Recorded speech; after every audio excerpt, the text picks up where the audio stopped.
à le provoquer. Les femmes de l'Ouest n'aiment pas les fesses. C'est pour ça que quand un de tombe sur une femme de Batia, on dit qu'on l'a charmée. Les femmes de l'Ouest n'aiment pas le rapport social. Le problème, c'est que les enfants n'ont pas grandi. Les enfants n'ont pas grandi. Parce que les études, c'est là pour la nourriture. La nourriture. Nos femmes ne sont qu'à la cuisine. Elles ne font que plier. À peine ouvert la porte, qu'elles étaient à la cuisine pour chercher ta nourriture. Le temps de t'embrasser, comment chérie? À le provoquer. Les femmes de l'Ouest n'aiment pas les fesses. C'est pour ça que quand un de l'Ouest tombe sur une femme de Batia, on dit qu'on l'a charmée. Les femmes de l'Ouest n'aiment pas le rapport social. Le problème, c'est que les enfants n'ont pas grandi. Les enfants n'ont pas grandi. Parce que les études, c'est là pour la nourriture. La nourriture. Nos femmes ne sont qu'à la cuisine. Elles ne font que plier. À peine ouvert la porte, qu'elles étaient à la cuisine pour chercher ta nourriture. Le temps de t'embrasser, comment chérie? À le provoquer. Les femmes de l'Ouest n'aiment pas les fesses. C'est pour ça que quand un de l'Ouest tombe sur une femme de Batia, on dit qu'on l'a charmée. Les femmes de l'Ouest n'aiment pas le rapport social. Le problème, c'est que les enfants n'ont pas grandi. Les enfants n'ont pas grandi. Parce que les études, c'est là pour la nourriture. La nourriture. Nos femmes ne sont qu'à la cuisine. Elles ne font que plier. À peine ouvert la porte, qu'elles étaient à la cuisine pour chercher ta nourriture. Le temps de t'embrasser, comment chérie? À le provoquer. Les femmes de l'Ouest n'aiment pas les fesses. C'est pour ça que quand un de l'Ouest tombe sur une femme de Batia, on dit qu'on l'a charmée. Les femmes de l'Ouest n'aiment pas le rapport social. Le problème, c'est que les enfants n'ont pas grandi. Les enfants n'ont pas grandi. Parce que les études, c'est là pour la nourriture. La nourriture. Nos femmes ne sont qu'à la cuisine. Elles ne font que plier. À peine ouvert la porte, qu'elles étaient à la cuisine pour chercher ta nourriture. Le temps de t'embrasser, comment chérie? À le provoquer. Les femmes de l'Ouest n'aiment pas les fesses. C'est pour ça que quand un de l'Ouest tombe sur une femme de Batia, on dit qu'on l'a charmée. Les femmes de l'Ouest n'aiment pas le rapport social. Le problème, c'est que les enfants n'ont pas grandi. Les enfants n'ont pas grandi. Les études, c'est là pour la nourriture. La nourriture. Nos femmes ne sont qu'à la cuisine. Elles ne font que plier. À peine ouvert la porte, qu'elles étaient à la cuisine pour chercher ta nourriture. Le temps de t'embrasser, comment chérie? À le provoquer. Les femmes de l'Ouest n'aiment pas les fesses. C'est pour ça que quand on tombe sur une femme de Batia, on dit qu'on l'a charmée. Les femmes de l'Ouest n'aiment pas le rapport social. Le problème, c'est que les enfants n'ont pas grandi. Les enfants n'ont pas grandi. Parce que les études, c'est là pour la nourriture. Monsieur le maire, monsieur le maire a fini avec moi. Monsieur le maire a fini avec moi. Il donne les conseils aux mariés. Artificial intelligence, Exanka. Des présentateurs humanoïdes.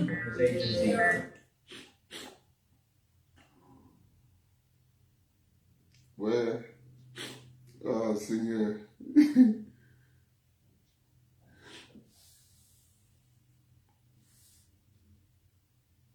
Partagez le direct, s'il vous plaît.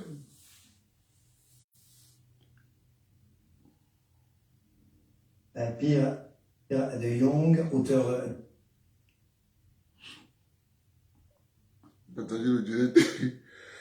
Seigneur, ouais. Monsieur le maire donne les conseils. Monsieur le maire donne les conseils.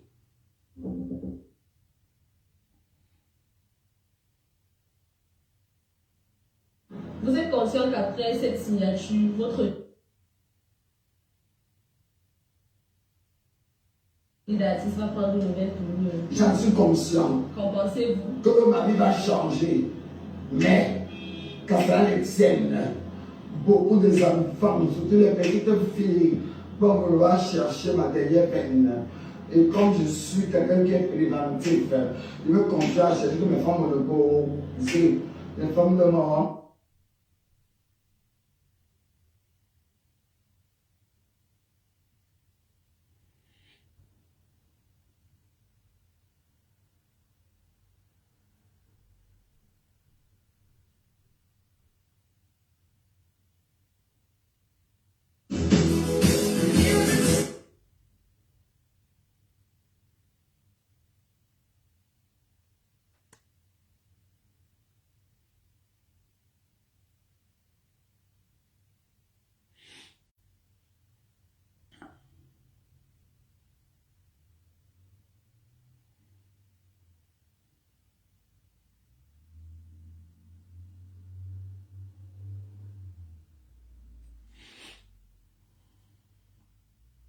Zelensky a par...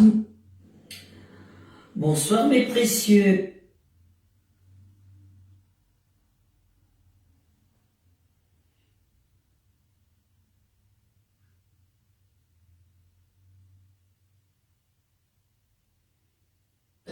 Il y a un petit cadeau dans la voiture. Président.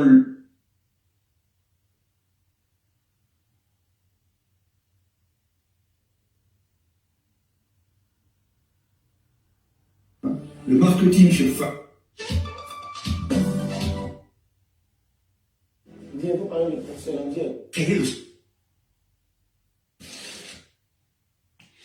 Partagez le direct.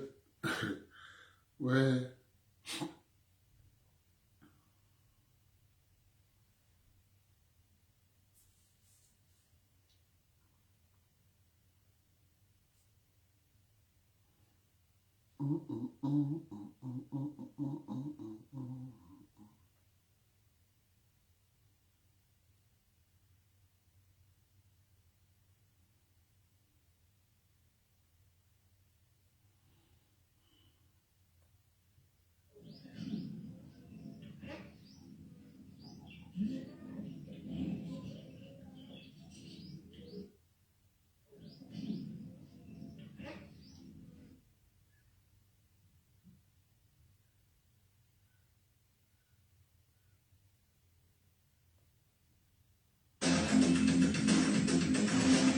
Ils explosent comme on va aller chercher.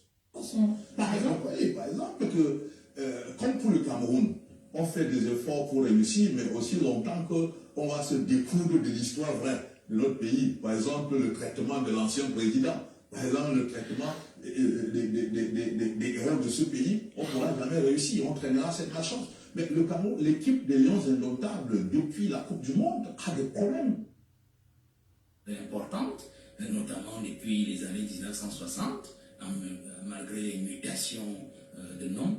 Il faut bien s'attendre à cela. Il faut bien s'attendre à cela. Quand un parti a les moyens de l'État pour pouvoir s'assumer sur le terrain et sur le plan national, il faut s'attendre à cela. Donc pour moi, ce n'est pas une victoire problématique, c'est une victoire normale. Par contre, vous avez dit quelque chose avant. Est-ce que c'est une surprise? Non, pour moi, c'est une surprise, une vraie surprise.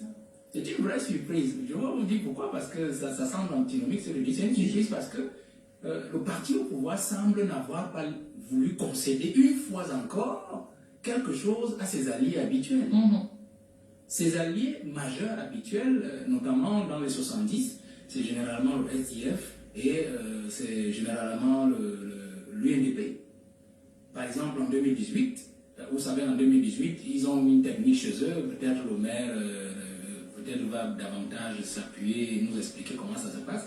Ils ont une technique chez eux, c'est qu'ils vicient une liste, comme c'est un scrutin de liste, ils vicient une liste dans une région, et puis ils permettent justement à la liste avec laquelle ils ont déjà sûrement contracté, de pouvoir passer. C'était le cas par exemple en Gaoundéré où on avait donné à l'UNDP la région de l'Adamawa. Notamment aussi dans le nord-ouest, ils font aussi la même chose par exemple le SDF. Sinon, logique. Je propose d'abord de voir cet élément qui retrace donc ce qui s'est passé depuis le début de ces sénatoriales jusqu'au résultat. C'est un reportage. Contrairement à ceux qui rêvent d'un complètement de ce qui arrive, puisqu'il n'y a pas de travail sur le terrain, il n'y a pas de représentativité ou des collectivités. Que le MR fait, parce que le MR fait de mon côté, c'est ce qu'il a dit. Moi, préparé par le pouvoir pour conserver abusivement le pouvoir. Je me dis que quand on voit une élection indirecte, on ne va pas trop accuser le scrutin lui-même. Il faut plutôt aller à la base pour voir comment celui qui aujourd'hui porte la force d'avoir tout gagné a pu constituer soit le matelas qui lui permet aujourd'hui d'avoir ce qu'il a.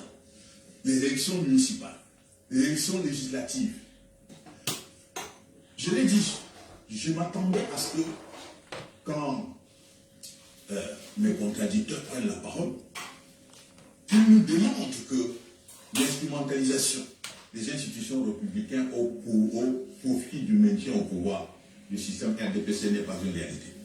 Qu'ils nous démontrent que l'instrumentalisation de la loi électorale par le seul parti au pouvoir n'est pas une réalité.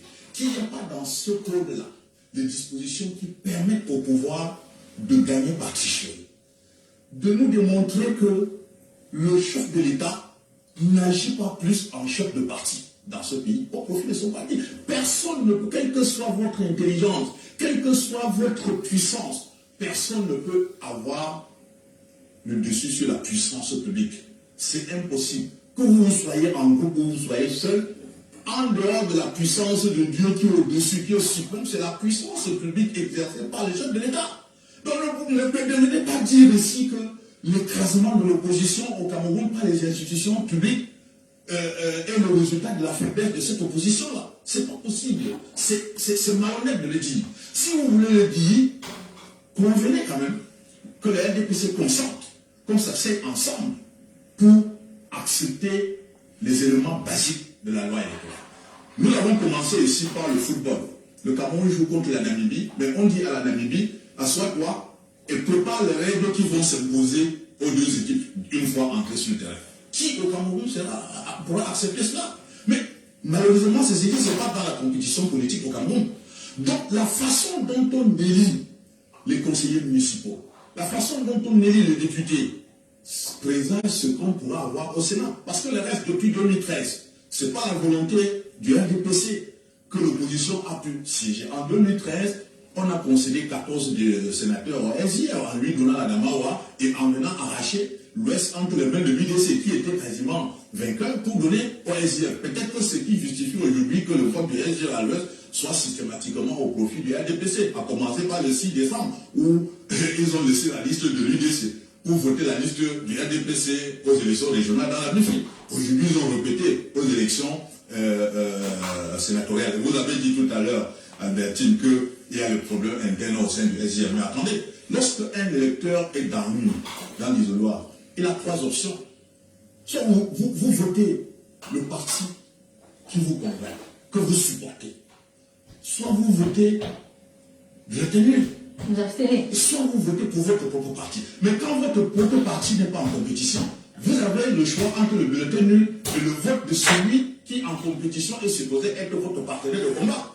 Bon, or, qu'est-ce qui peut justifier qu'un parti de l'opposition, le RDPC face à l'opposition, choisit de voter pour le RDPC? Il ne choisit même pas de voter pour le bulletin nul. Donc moi, je pense que le peuple camerounais qui nous regarde, nous ne sommes pas le parti qui trouve en seul moyen d'éteindre et de sensibiliser, d'éduquer les citoyens des plateaux de télévision ou de radio.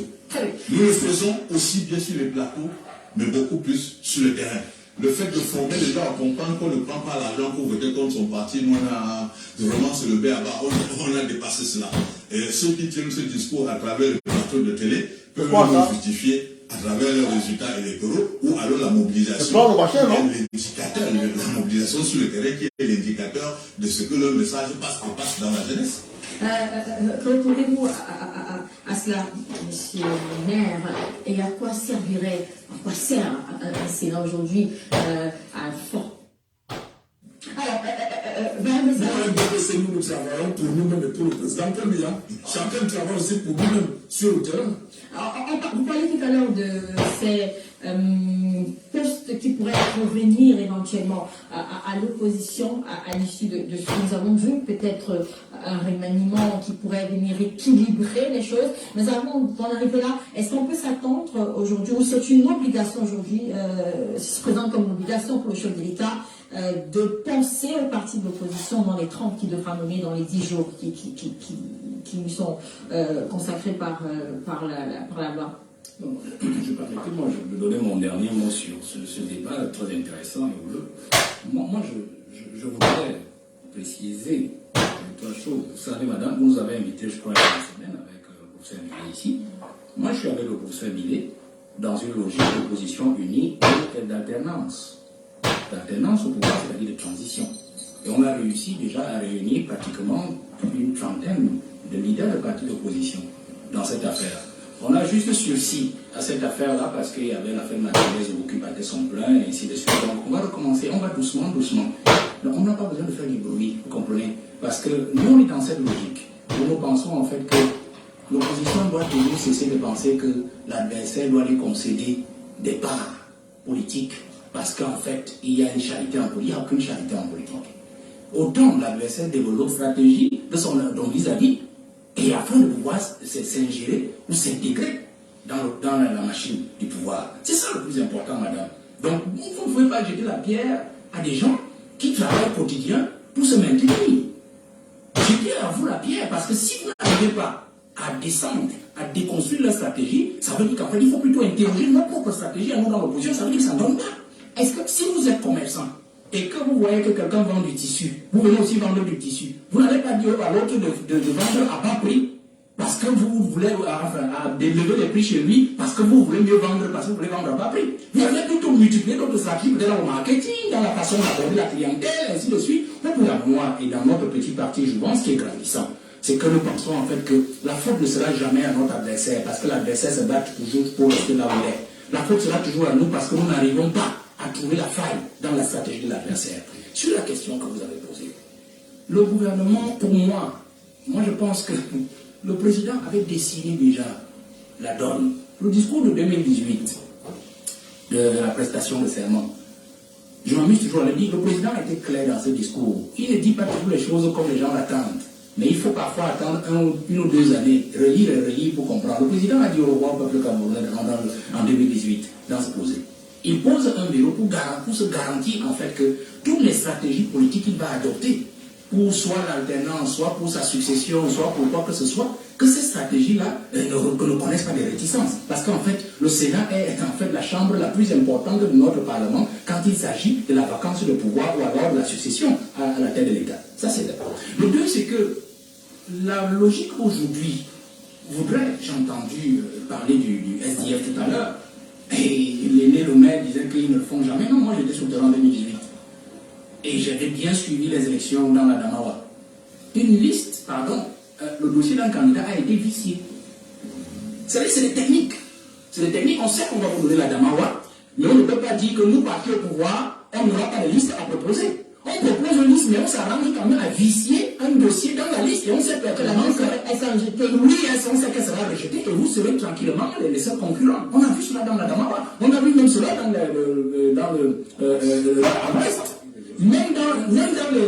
aux élections, même à Douala, par exemple, on a vu par exemple notre grand frère Com, il savait pertinemment qu'il a un document qui faisait état de sa nationalité française, mais ils ont quand même introduit le grand frère dans cette affaire-là pour aller le faire éliminer devant. Il savait ce qu'il faisait. Peut-être c'était pour des règlements de compte, je ne dis pas que c'était pour forcément faire passer une autre liste. Donc, moi je dis qu'en fait, il y a des techniques comme cela qu'on voit sur le terrain. Ça dit, mais je voulais dire que dans le nord-ouest et le sud-ouest, pour toujours avoir une de ces deux régions. Non. C'est qu'à un certain moment, le parti au pouvoir se dit, il y a, comme il disait tout à l'heure, les Miateba, il y a des victoires honteuses. Mais cette fois-ci, ils ont dit, nous assumons la honte de cette victoire.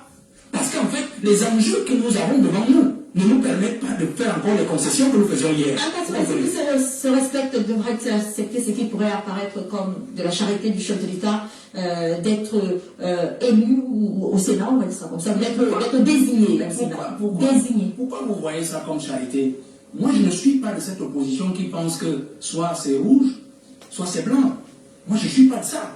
Je pense qu'en fait, chaque parti peut apporter sa pierre d'angle. Quelle que soit la manière, vous comprenez, chaque parti peut apporter sa pierre d'angle. Cela n'empêche que les points sur lesquels nous ne sommes pas d'accord, que nous y maintenons. C'est-à-dire quand nous disons, par exemple, le MLC a sa logique, mais il peut y avoir quand même des points de concordance entre, par exemple, la politique ou le programme du MLC ou le programme du parti au pouvoir. Et qu'on se dise, par exemple, entre les deux leaders, que sur ce point, moi, leader du MLC, je peux te concéder tel cadre de mon parti qui, par son profil, par sa technocratie, peut apporter quelque chose. Moi, je pense que ça peut se faire. Vous comprenez très bien. Nous ne sommes pas dans l'opposition pour nous servir nous-mêmes. Nous sommes dans l'opposition pour servir le peuple. Alors, quand il n'y a pas d'éternel opposant, quand il n'y a pas aussi d'éternel partisan au parti au pouvoir, comprenez, ça veut dire que l'opposant d'hier peut être au pouvoir demain et aussi solliciter les compétences qu'il y a dans l'opposition pour faire avancer les choses parce qu'en fait, c'est le peuple en fait qui doit toujours gagner dans nos combats politiques. Et notre contradiction. Donc je sors, madame, je sors en disant que vous avez posé une question assez fondamentale. C'est-à-dire que ce qui se passe au Sénat aujourd'hui, je le dis, le président est dans une autre logique. C'est-à-dire qu'il va reculer son parti. Quand vous voyez par exemple qui veut se garantir tous les sénateurs dans les 10 régions, c'est qu'en fait ce sont ces gens-là qui vont concourir dans toutes ces régions-là, faire la pression sur la population, faire la pression sur les villes locales pour pouvoir apporter le soutien certainement à son successeur, à lui qui l'aura proposé. Parce que vous voyez comment ça fonctionne. Donc, les députés, peut-être, lui, il se dit déjà que peut-être les élections, peut-être les législatives municipales, il peut me les repousser pour 2026. Parce que le plus important pour lui, c'est sa chambre. Vous comprenez? Quand il vient, par exemple, vous créez votre affaire de Sénat en 2013, pourquoi il n'a pas créé avant? C'est parce qu'il avait déjà plusieurs paramètres à son compteur. Son âge avancé, il n'est pas détenteur de la vie ou du souffle de vie. Et il se dit, il ne peut pas aussi laisser l'Assemblée nationale décider. Et puis il a décidé de mettre aussi le Conseil constitutionnel par la même occasion, très bien, en route. Donc il avait déjà prévu ces différentes choses-là pour se garantir que la succession sera effectivement assurée par des institutions qu'il contrôle parfaitement, qui ne lui donnent pas beaucoup à réfléchir en termes de population élective, en termes de population d'élus, mais qui donneront suffisamment de pouvoir et de main pour pouvoir arriver à ses objectifs. Honorable Koupitalamou, M. Joseph Keba le disait tout à l'heure, ce sera de la charité et malvenue, selon lui. Est-ce que vous, à l'UDC, vous serez prêt à être désigné? Est-ce que vous accepterez d'être désigné dans les 30 qui arrivent, qui devraient arriver dans les prochains jours, par exemple? Il ne peut pas déjà être nommé sénateur. Justement, je prends la question à ça. Il n'a pas refusé. Bon, en pratique, je voudrais d'abord dire que pour une fois, je suis d'accord avec l'analyse que fait Valérie Bessala sur le calcul politique du président de la République par rapport à la mise sur pied et la gestion du Sénat en perspective à la fréquence au pouvoir. En 2013, souvenez-vous qu'il a décidé de mettre sur pied ce Sénat alors que les régions n'étaient pas encore créées.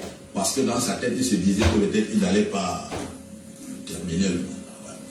Bon, aujourd'hui, quand il fait cette analyse, nous comprenons les enjeux politiques successoraux qui sont derrière cela. Maintenant, la question que vous me posez, est-ce que si demain le président de la République nomme un sénateur de l'Union démocratique du Cameroun, est-ce qu'on est prêt à accepter? Je crois que la voix la plus autorisée, celle du président national de l'UDC, s'est exprimée sur le sujet quand elle était sur le plateau d'une autre chaîne de télévision en interview. Pour l'UDC, il faut d'abord comprendre que pour nous, notre approche, c'est que dans une chambre représentative, l'UDC pense qu'il faut élire tous les sénateurs. Maintenant, ceux qui ont mis la disposition constitutionnelle de nommer 30% de sénateurs nous repliquent que cette marge est accordée au président de la République pour lui permettre, au président de la République, chef de l'État, pour lui permettre de corriger certains manquements qu'on pourrait observer au terme de l'élection. Nous consentons cela. Sauf que, mise à l'épreuve de cet esprit constitutionnel, nous voyons que c'est tout le contraire. Depuis 2013, quand vous analysez les sénateurs qui ont été nommés en fonction des dispositions de ce décret, vous verrez que ce sont soit les militants de l'ADPC, et pourtant, il y a des partis, puisque le Sénat représente les collectivités territoriales décentralisées, il y a des partis comme l'UDC, qui gèrent des communes, qui aujourd'hui est présent, n'est-ce pas, l'un des partis politiques au Cameroun présent au Conseil régional, qui est absent du Sénat. Mais bon, au finish, qu'est-ce que l'UDC dit? Et je répète ce que mon président national a dit, tout est pour nous dans la démarche. Nous ne considérons pas cela comme une charité, parce qu'il s'agit d'une prérogative constitutionnelle accordée à un chef de l'État et non à un chef de parti politique. Il s'agit pour nous de la démarche éthique. La démarche éthique consiste en quoi? Non pas de faire ce qu'on a fait en 2013, comme Atemeng venait de dire, puisqu'on m'avait nommé sans m'avoir consulté et on n'avait pas consulté mon président national, parce que quand vous entrez dans un parti politique, ce n'est pas par la fenêtre, vous entrez par la porte. Vous saisissez le président et vous dites au président, nous pensons, nous souhaitons qu'on soit ici par là. Si on est d'accord par rapport à l'éthique du parti, c'est au président national de trouver qui est-ce qu'on peut envoyer pour représenter le parti à tel niveau d'institution. C'est ça pour l'Union démocratique du Cameroun. L'UDC n'a jamais dit qu'on est hostile, on est contre, n'est-ce pas, notre présence au sein d'une institution lorsque la démarche n'est pas, lorsque la démarche est politiquement, en fait, la démarche est correcte, la démarche est éthique. lorsque la démarche ne vise pas à fragiliser politiquement notre institution. Parce que quand vous venez choisir, percer un militant d'un parti pour le nommer, c'est quand même visé à faire, puisque le chef de l'État l'a fait en 92. La fragilisation de l'UNDP est venue de là. Lorsqu'on a pris Jérôme Mapouf pour en faire ministre, lorsqu'on a pris Amadou Moussa parfois en faire ministre, on n'avait pas consulté que l'autre. Et ça a donc abouti à quoi? À la scission de l'UNDP pour créer l'ANDP. Puis maintenant, quand on n'a pas besoin d'être l'ANDP encore pour créer le parti d'Amadou Moustapha. Donc, nous n'accepterons jamais de jouer ce jeu. Parce que l'UDC veut rester fidèle dans sa ligne politique, c'est-à-dire une ligne politique qui vise à travailler pour l'intérêt de la République, qui vise à travailler pour consolider la démocratie, qui vise à privilégier l'intérêt général au lieu des intérêts partisans, aux intérêts personnels. C'est ça notre démarche. Donc, nous, tant que la démarche est celle qui est éthique et républicaine, l'UDC est là. L'UDC participe aux institutions. Nous sommes à l'Assemblée nationale depuis 1997. Jusqu'à présent, on n'a jamais discontinué. Et nous ne sommes pas au Sénat depuis que c'est mis sur pied. Seul le président de la République et son RDPC savent pourquoi ils empêchent l'UDC d'être là. Puisque nous, en 2013, nous étions presque entrés. Joseph, vous êtes opposé à cette façon de rentrer au Sénat? Oui, en fait, je crois que notre politique bien et la nôtre.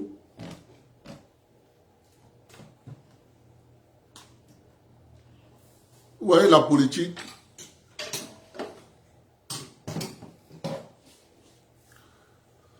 Voyez-vous, la politique, j'espère que je vais me faire comprendre.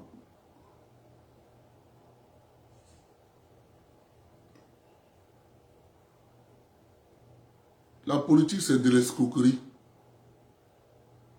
Que tout le monde comprenne. L'escroquerie basée sur les mots.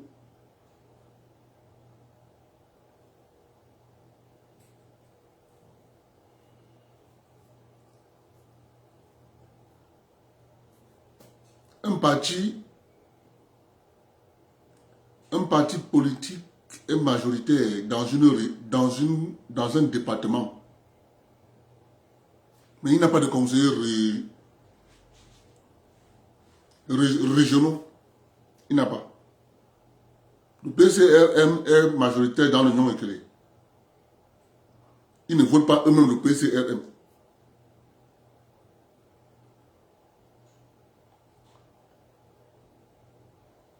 Je veux que vous compreniez ça.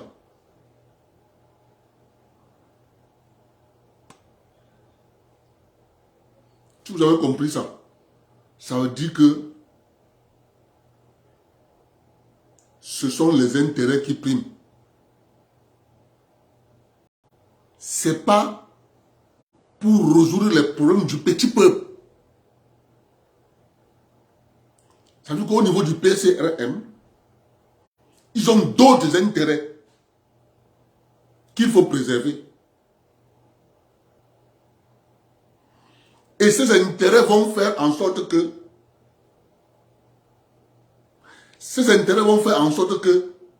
ils vont aller à l'encontre des intérêts du petit peuple. Parce que le petit peuple les a élus. Clair. À eux maintenant d'aller représenter les intérêts du petit peuple au conseil régional. Nada. Donc, il faut que tout le monde comprenne ça.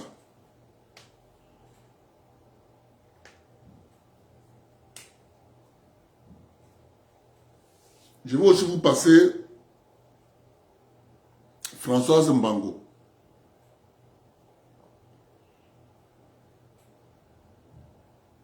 Qui dit sur passer une émission à Equinox, elle dit: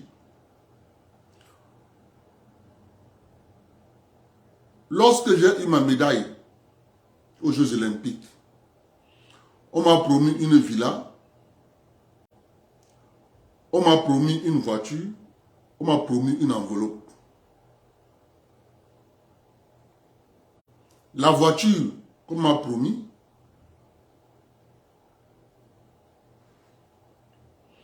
C'est la femme d'un ministre qui roulait avec. Il a fallu que le ministre Mbargamboa intervienne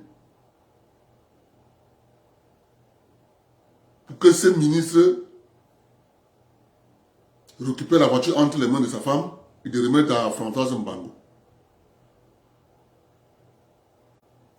L'enveloppe qu'on avait promis, on lui a remis la voiture parce qu'elle est partie d'abord rencontrer le président.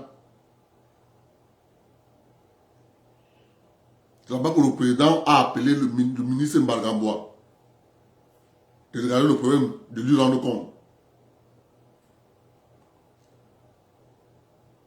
L'enveloppe qu'on avait promis, on l'a appelé un jour, on lui a dit, bon, voici l'enveloppe pour ta prime de préparation.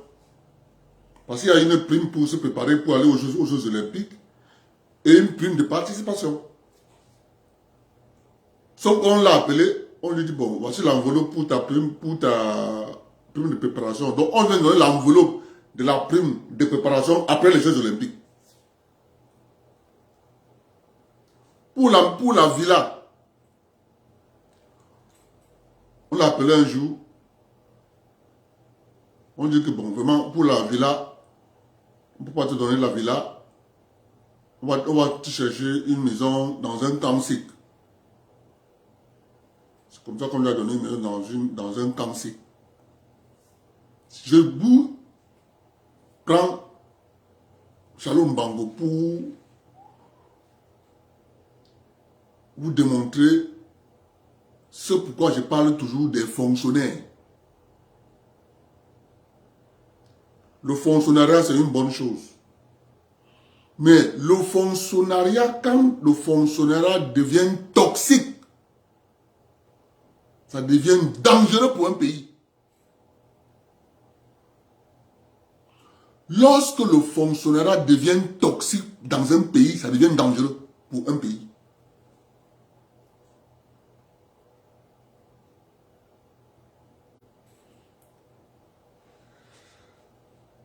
C'est pour ça que je crie de tout mon cœur. Il faut organiser les états généraux des communes au Cameroun.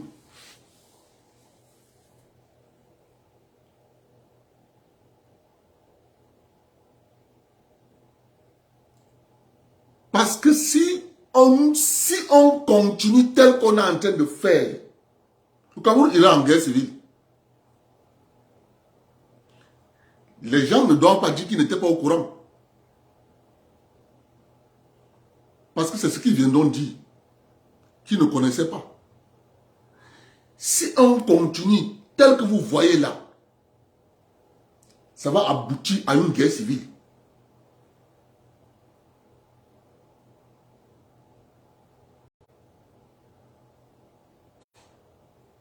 Je vais vous démontrer pourquoi je le dis.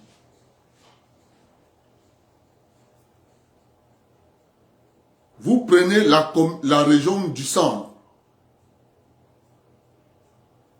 La région du centre a combien de départements? On va compter. Il y a le Mfundi. Il y a le Nyong Eso. Il y a la Meufou Akono. Il y a la Meufou Afamba. Il y a la Leki. Il y a le Mbam Inubu. Il y a le Mbam Ekim. Il y a le Nyong Ekele.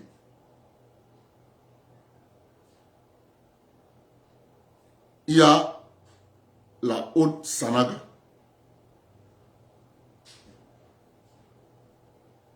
La région du centre a 9 départements.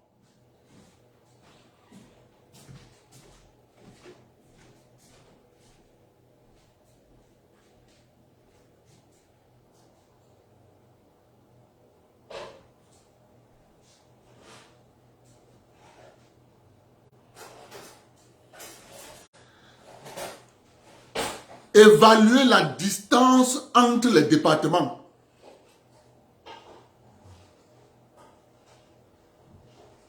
Le département du Mbam Inubu et du Mfundi, c'est 121 km. Le département du Mbam Inubu, le département de la Leke, c'est 60 km.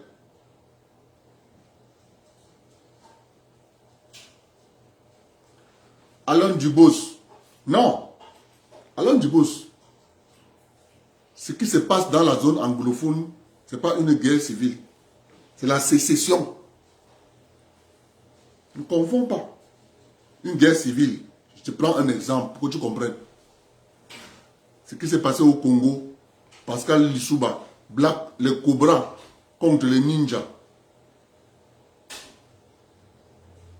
On se discute le pouvoir. L'oignon est fou, mais si c'est le sein.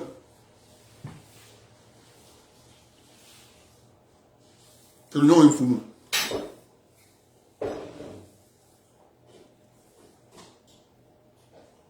Vous allez vous rendre compte de quelque chose. Et ça va vous surprendre. C'est fait expressément. Lorsque tu prends les distances entre les départements, tu trouves qu'il y a un problème. C'est pour ça qu'il faut organiser les états généraux. Je vais vous dire pourquoi. Tu prends la plus courte distance entre les départements et le département principal qui est le Mfundi, c'est Malmeyo. 45 kilos.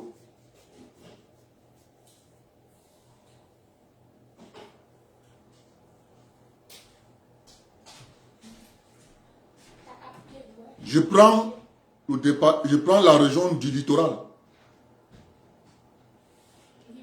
La région du littoral a le Vouri, Sanaga maritime, Longkam,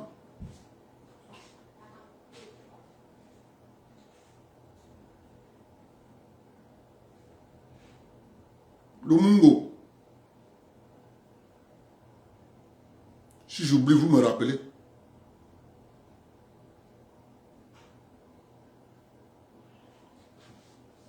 J'ai oublié quoi?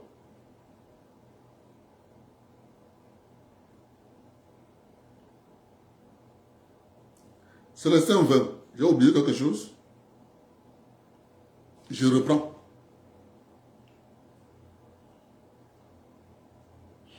Pour que vous compreniez ce qui est en train de se passer. Qu'on doit vous expliquer. Pourquoi la région du centre a 9 départements. Le littoral a 4. En d'autres termes, il faut éclater la région du centre en 2 régions distinctes. On est d'accord.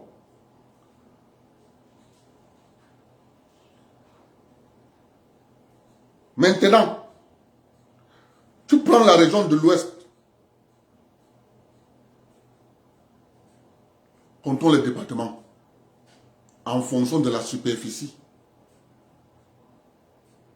Et évaluer les distances entre les départements.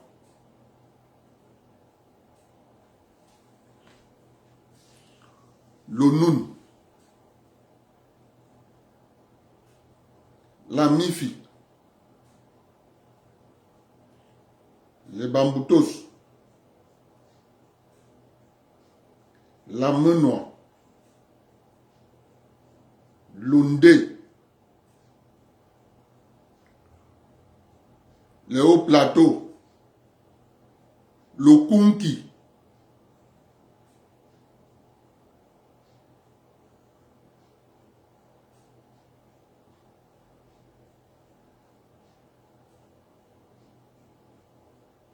J'ai oublié quelque chose.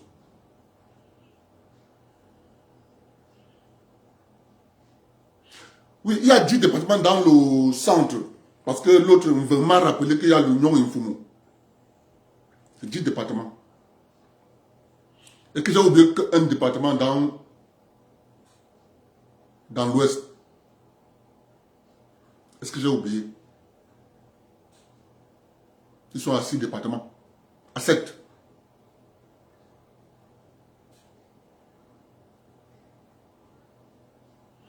Le Konki, Bafoussam, c'est environ 3 km ou bien 5 km. Les hauts plateaux,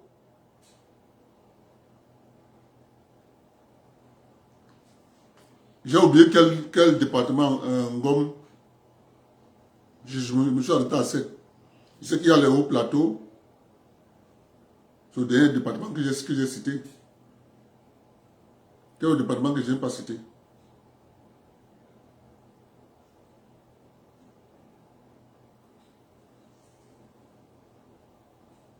C'est lequel?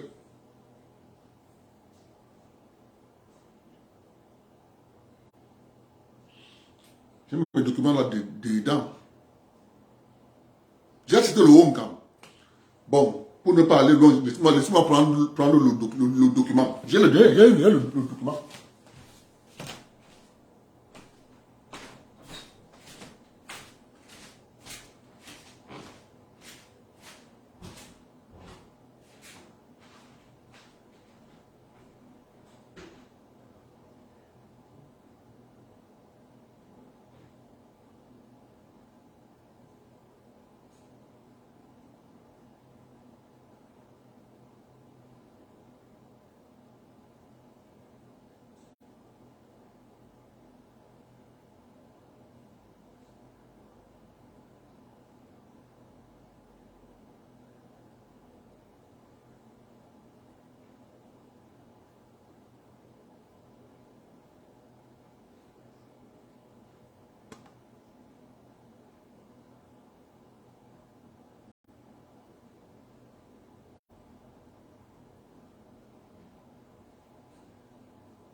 Il y a Bafoussam, il il y a Bamboutos, il y a le Haut Plateau, il y a le Hongkam, il y a le Konki, il y a la Menoir, il y a la Mifi, il y a le 2, il y a le Noun, ça fait 9.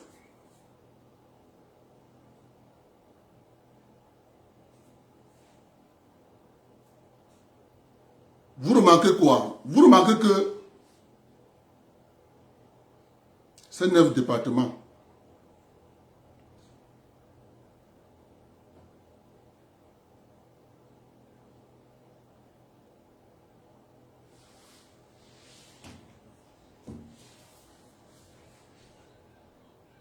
Lorsqu'on va faire les états généraux,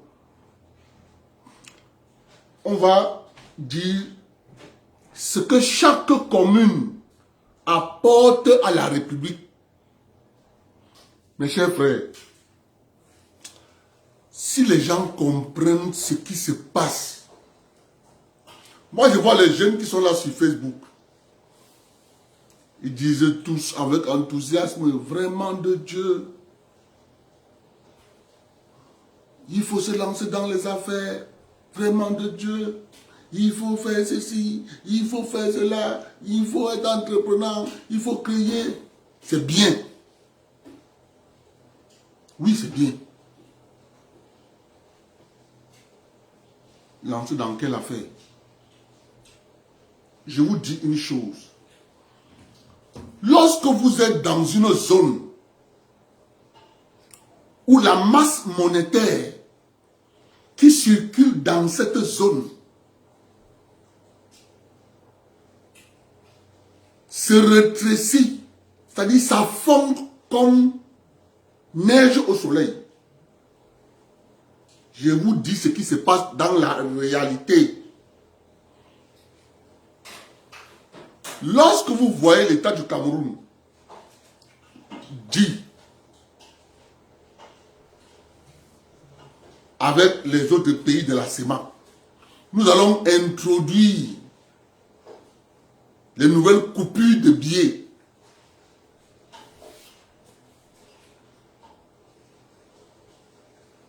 Ça signifie quoi en réalité?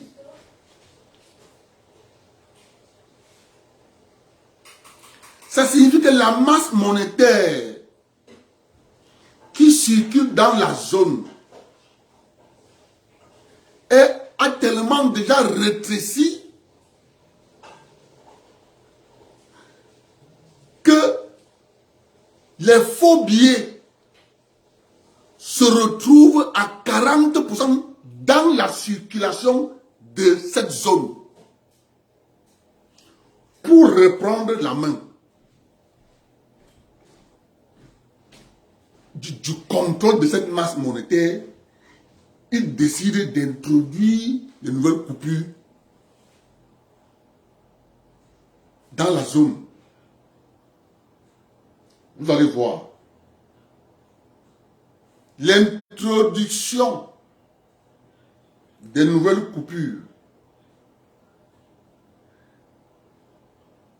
le temps pour les faussaires de se réadapter avec la nouvelle technologie, il va s'écouler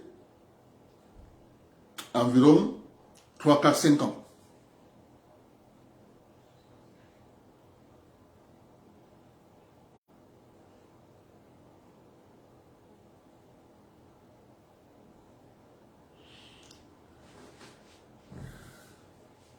La question que vous devez vous poser,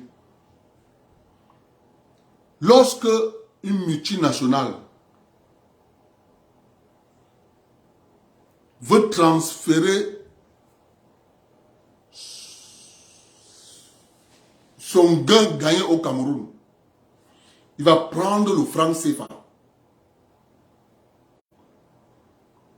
Il va donner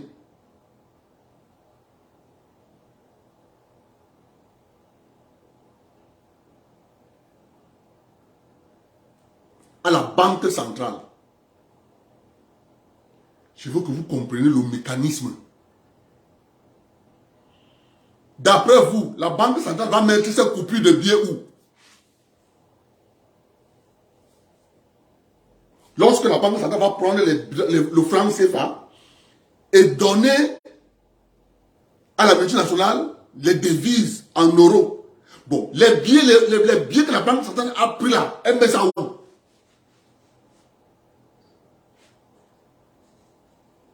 Elle met ça où?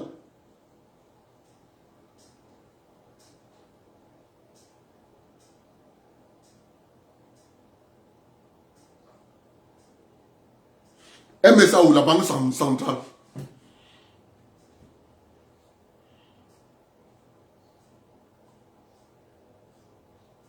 Elle va déposer là. Puisque notre zone est une zone qui est exclusivement faite pour faire sortir l'argent.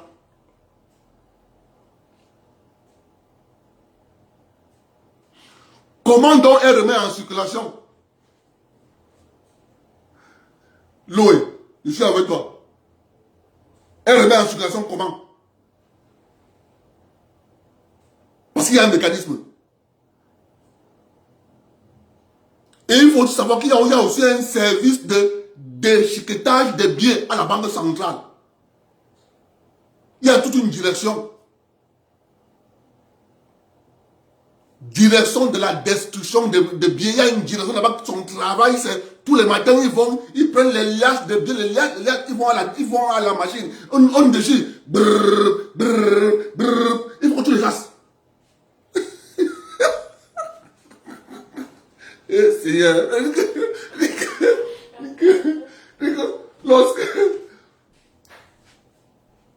lorsqu'on veut faire de la manipulation, pendant la période de 2018 là, où on a pris les billets déchirés, on est parti verser derrière la prison centrale de Konengi, les gens ont dit, ouais, l'argent, on a déchiré, c'est vraiment de Dieu. Mais c'est parce qu'ils ne comprennent pas. La question que tu dois se poser, comme tu dois savoir, c'est quel est le mécanisme qui permet à la Banque centrale de remettre l'argent qu'elle a récupéré de la multinationale pour me remettre en service. C'est lorsque quelqu'un vient au Cameroun et qu'il veut échanger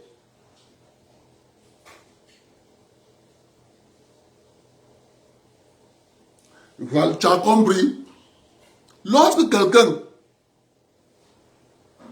vient au Cameroun, exemple, pour faire un exemple concret, vient au Cameroun, veut investir. À ce moment-là, la personne va demander à la Banque centrale la monnaie locale. Mais sauf que ça ne marche pas comme ça. Ça, c'est ce qui devait être fait officiellement. Mais vous allez bien voir que toutes les entreprises qui viennent investir au Cameroun ont d'abord les comptes à l'étranger.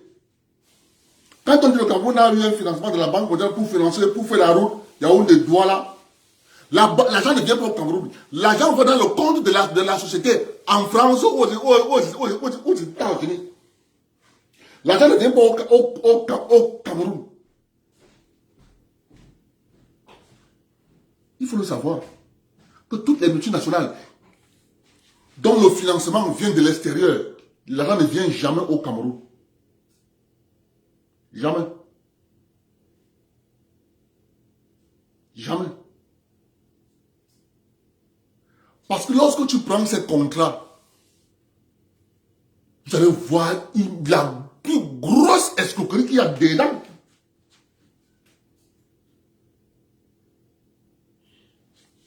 C'est pour ça que lorsque tu as compris le sang du système de la zone franc CFA, son sang, c'est la production de devises. C'est son sang.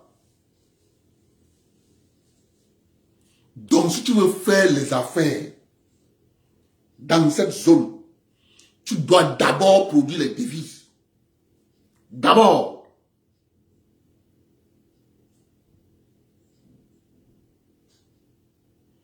Tu dois d'abord produire les devises.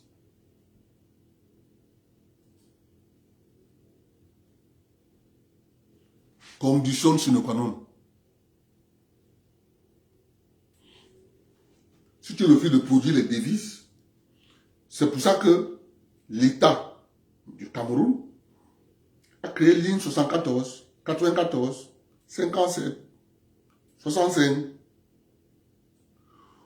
pour mettre à la disposition de ses amis un certain montant d'argent. Cette somme se retrouve en plusieurs catégories. On peut te l'octroyer en devise, on peut te l'octroyer en monnaie locale.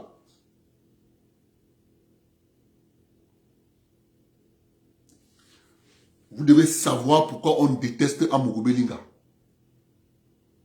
C'est la raison fondamentale. Parce que l'État a donc plusieurs manières de financer ces amis-là. Vous comprenez? L'État va te dire, je veux que tu me livres telle chose, telle chose. Mais il faut que tu majores le prix. Parce que, l'argent qu'il va te donner, ça va te permettre, c'est un financement que je te fais. Mais en retour, ça va être que tu m'as livré quelque chose. Exemple, je peux vous demander de livrer les machines pour dialyse. En appliquant la mercuriale, tu peux acheter une machine de dialyse à 10 000 $. Tu veux la revendre dans l'État de Cameroun à 50 000 $.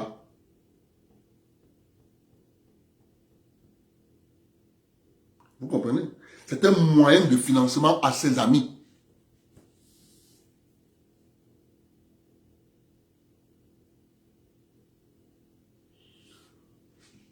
Il faut que les gens comprennent pourquoi vous voyez les gens se battre. Les gens ne se battent pas pour rien. C'est pour le contrôle de cette masse monétaire qui circule au Cameroun. Or, cette masse monétaire est produite dans des communes. Or, nous ne connaissons pas combien chaque commune apporte. En termes de devises.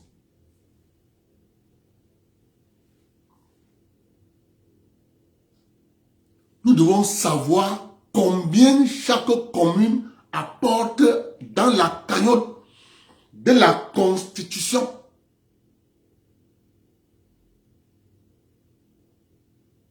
Des devises. Mais on dit aux Camerounais que le Cameroun produit 2500 milliards de richesses et le Cameroun importe 3500 milliards de richesses. Donc nous avons un déficit à hauteur de 1000 milliards que nous cherchons donc sur les marchés financiers. Mais dit comme ça, c'est vague. Il faut que chaque citoyen, d'où donc l'entourloupe, où les gens ne veulent pas la responsabilité individuelle.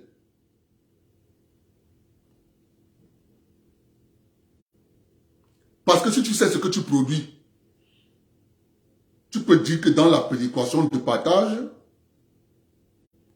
donnez-moi quand même quelque chose pour mes populations qui ont produit ça. On enveloppe ça avec du discours.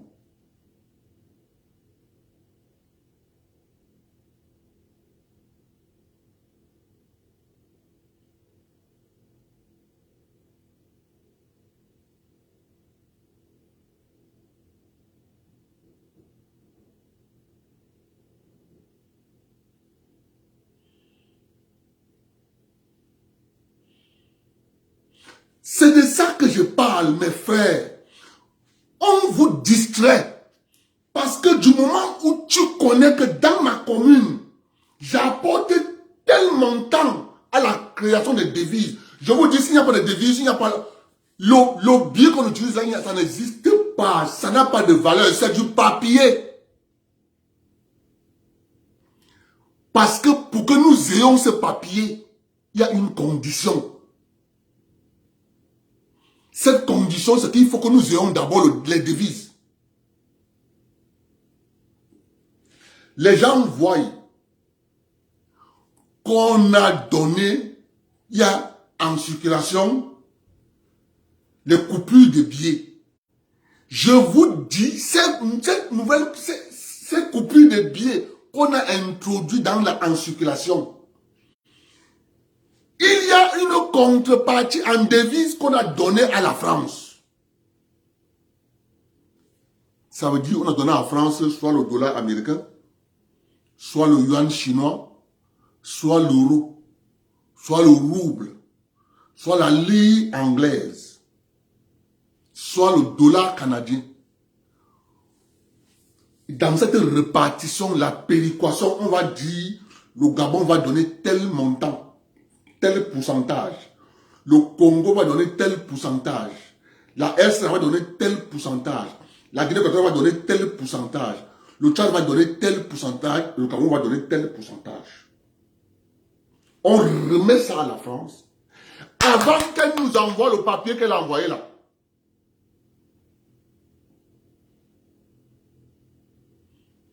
Une autre question. Les Biafrais qui sont au Cameroun, qui vendent les pièces auto, est-ce que vous les voyez s'aligner dans les banques pour changer l'argent? Hein? Il faut que je vous explique ce phénomène. Est-ce que vous voyez les Biafrais qui vendent les pièces au Cameroun aller dans les banques qui changent l'argent? Ils s'en foutent. Ils portent leur argent, ils vont avec ça au Nigeria. Au franc CFA. Ils déposent à la Banque centrale du Nigeria. Ils exigent le monde en quoi ils doivent être payés. Soit ils vont demander qu'on leur donne une partie en dollars, une partie en naira. Il faut que vous m'écoutez bien ce que je suis en train de vous dire là. C'est la Banque centrale du Nigeria qui va s'en occuper. Avec la Banque centrale du Cameroun. La BA. C'est pour ça que les Nigérians ne s'en... Pour eux, c'est un avantage pour les Nigérians. Quand ils sont au Cameroun là, quand ils portent ces francs, ils vont avec ça au Nigeria. Là-bas au Nigeria, on va leur demander, vous voulez qu'on paye en quoi? Ils vont lui donner moi une partie en dollars américains, donner-moi une partie en naira, tel montant en naira, tel montant en dollars. Or, ils ne peuvent pas avoir cette faculté au Cameroun. Revenons donc aux états généraux. Lorsque une commune est identifiée qu'elle produit telle chose, tu ne peux pas produire quelque chose, au final, tu n'as rien. Toi, tu as produit pour qu'on aille investir à l'extrême nord, au nord, dans la Damawa, à l'ouest, au sud-ouest. Bon, mes frères anglophones ont tout cassé. On va dire que bon, vous-même, vous posez les devises. Ils ont tout cassé. On va encore prendre les devises pour aller investir. Parce qu'ils ont détruit les ponts, les établissements, les écoles, les hôpitaux, ils ont tout brûlé. C'est de ça qu'il est question. Ce que je vous dis là, vous n'allez pas entendre les débats sur les plateaux de télévision. Non. Ça là, il ne faut pas éclairer la population. Les mécanismes, il ne faut pas éclairer la population. Il faut que la population continue à penser que l'État fabrique l'argent. Or, c'est la population qui crée l'argent.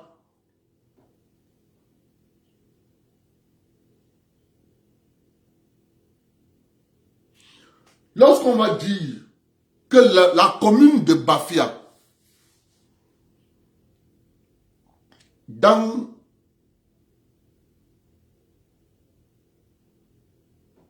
et l'État du Cameroun a créé une institution.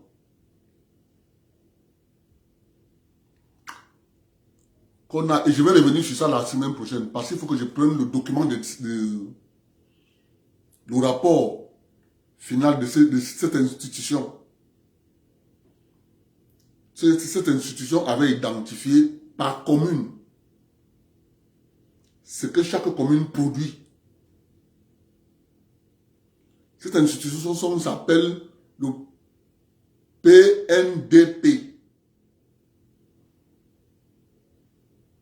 Si je me trompe, c'est le PNDP, quelque chose comme ça, non? Programme. C'est le PNDP. Oui. Oui, c'est le PNDP. Cette institution a abattu un travail qui fait que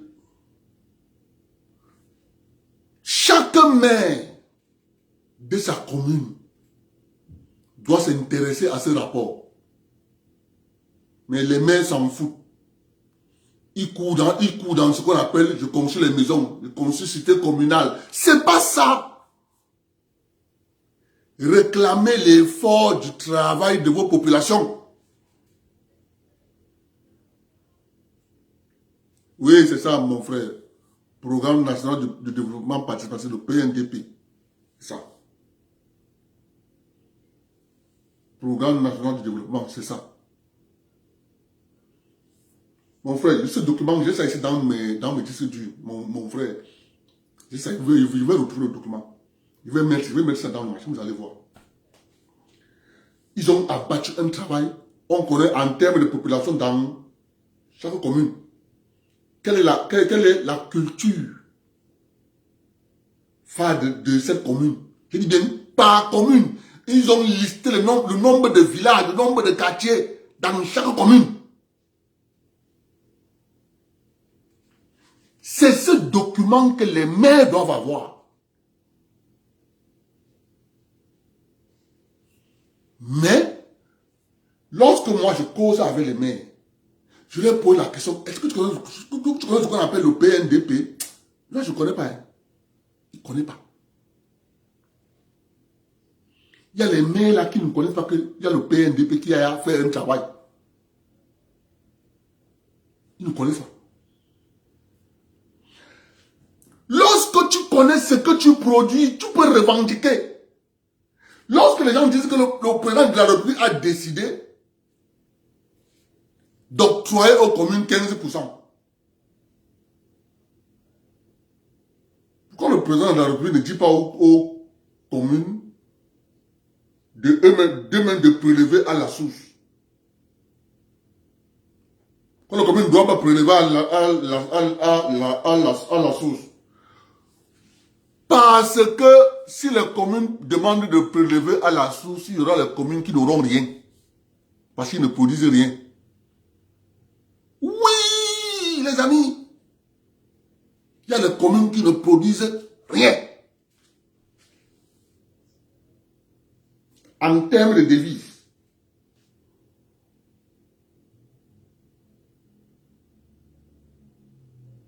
On dit donc aux gens, non. Attendez, on va d'abord cotiser, ça part à Yaoundé, après on va récupérer un peu, parce que l'État a cotisé, l'État a collecté, l'État va prendre 10%. Il reste 90%. On prend les 90%, on donne au FECOM.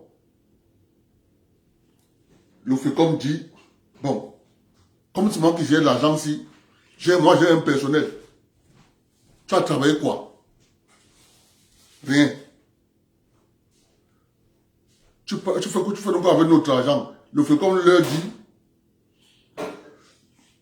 moi,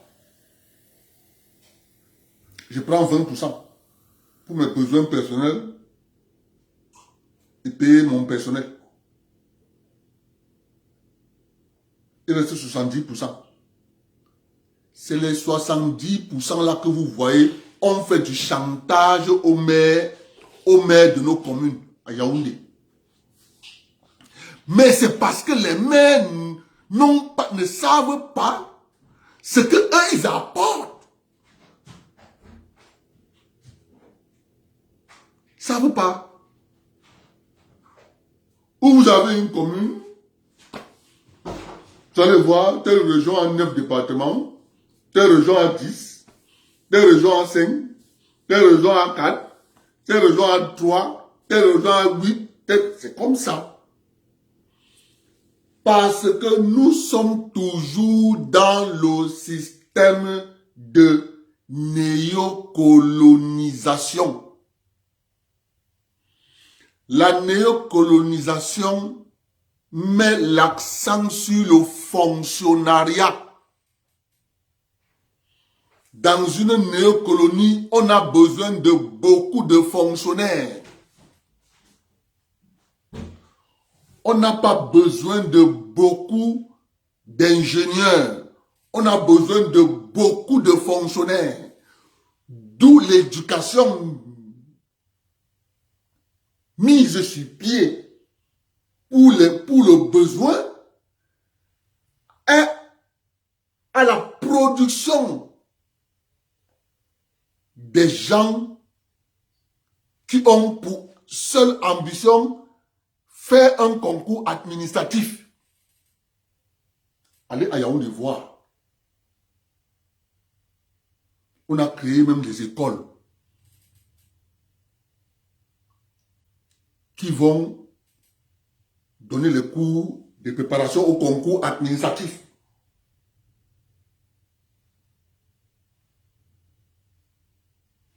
C'est le piège. Maintenant, la cerise sur le gâteau, c'est qu'on a passé une loi. Je veux que les gens comprennent l'escroquerie.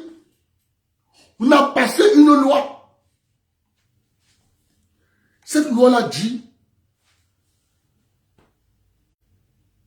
si toi tu es une commune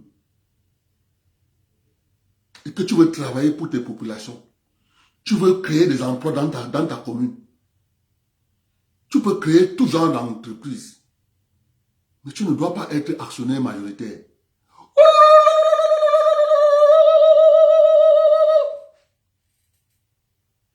Lorsque j'ai lu ça, j'ai dit voilà comment on est en train, voilà comment des gens s'arrogent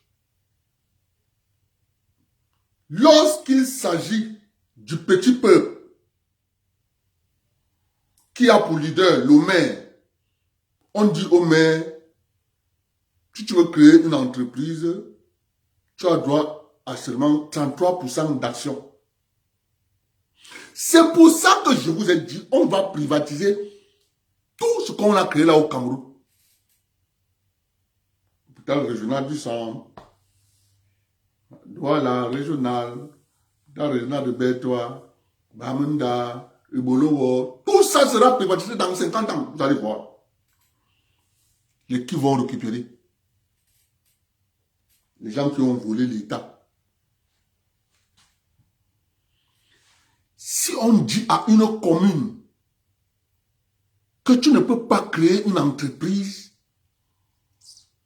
dont tu as 100% de capital, mais l'État peut créer une entreprise avoir 100% de capital.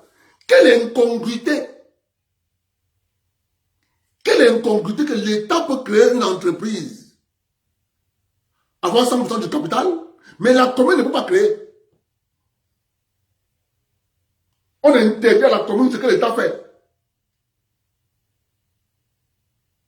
Au contraire, on doit laisser la commune prendre son destin en main. Ils sont venus. On a passé ça comme loi au Cameroun. Mais les gens viennent vous raconter des bêtises sur les plateaux de télévision. Ils vous parlent politique à longueur de journée. Mais on refuse de vous dire exactement que l'administration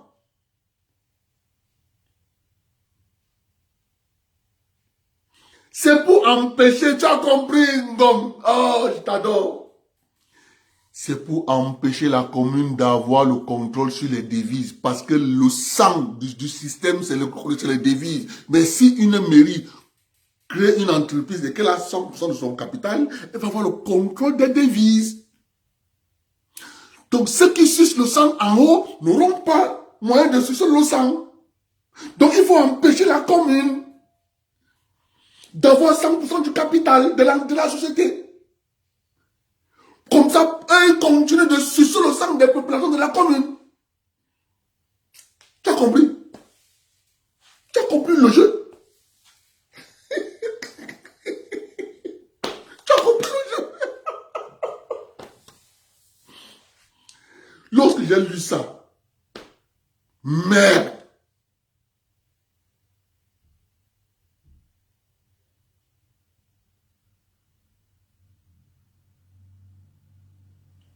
J'ai dit oui. C'est parce que le système est un système d'exploitation. C'est un système d'exploitation. On exploite, on exploite, on exploite. Ce n'est plus le blanc qui exploite. Le blanc a mis ses représentants.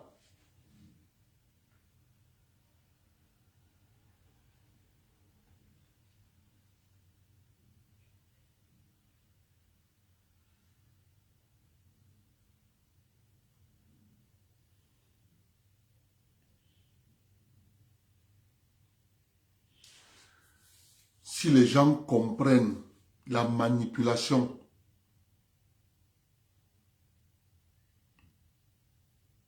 moi je dis, une fois de plus,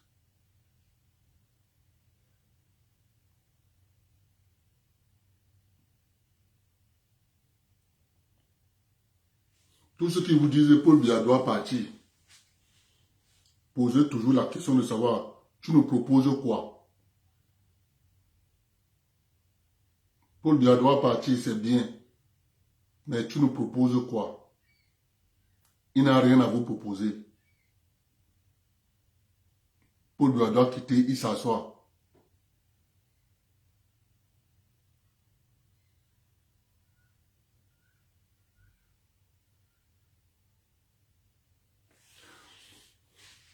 Les gens s'asseyent.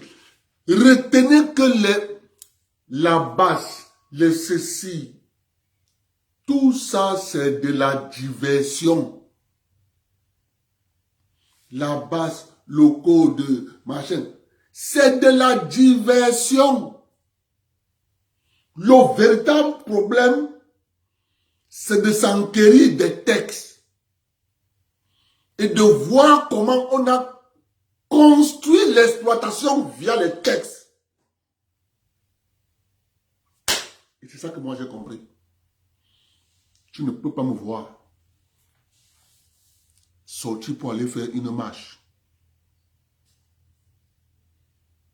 Paul Biya vient au Canada. Je ne pars pas. Je reste chez moi. Je ne sors pas. Je ne sors pas. Tout que je connais le système, comment ça marche. Je sors pour aller faire quoi? Je ne sors pas. Je reste chez moi.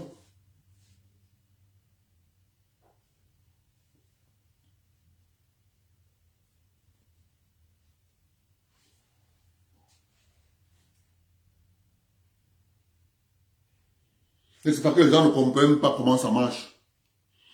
Ils pensent que le système là va les sauver.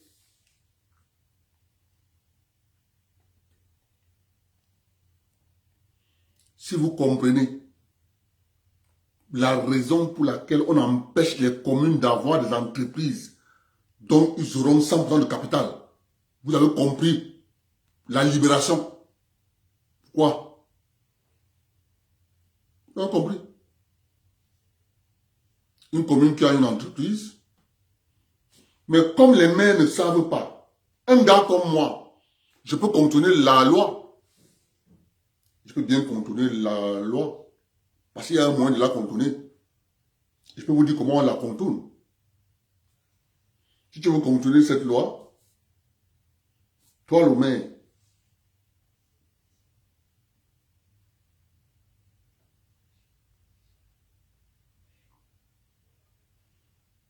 Tu prends 20 personnes.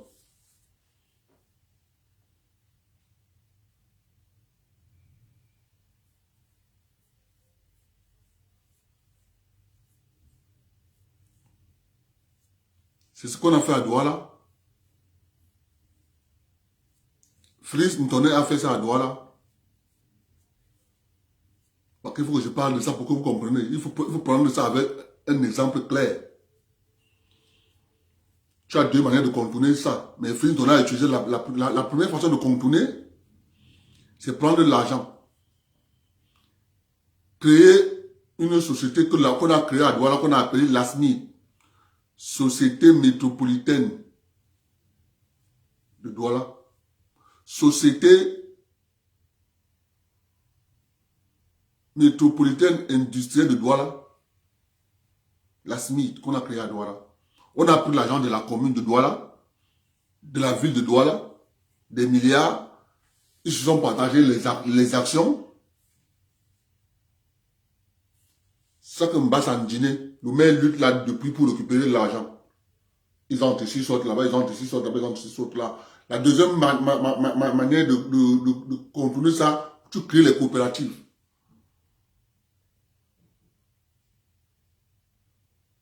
Dont le maire est conseiller d'administration.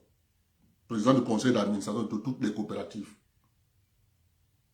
Et tu ne crées pas une seule coopérative. Tu crées les coopératives dans chaque village.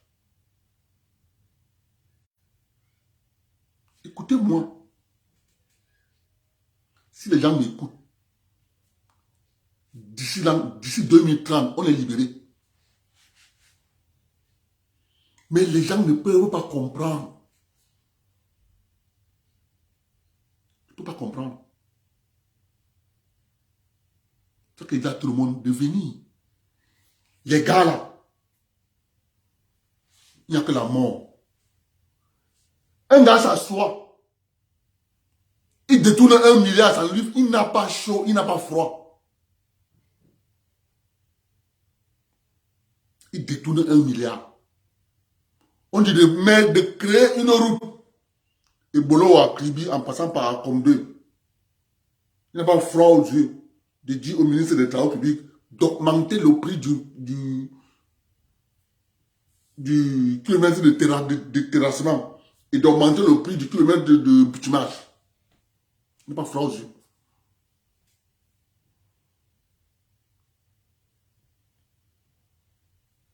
Tout ce que tu travailles, vous ne voyez pas une coïncidence entre la jeune fille qu'on appelle la croqueuse de diamant et la mise en circulation de nouvelles coupures. Vous ne voyez pas une coïncidence? Avant la mise en circulation de nouvelles coupures, elle n'existait pas.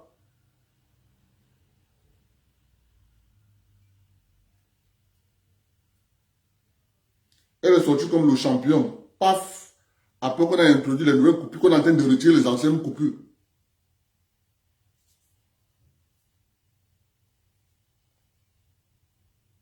Les gens ne peuvent pas comprendre. La première bataille à gagner dans nos territoires, c'est le contrôle de l'économie. L'homme politique viendra à toi.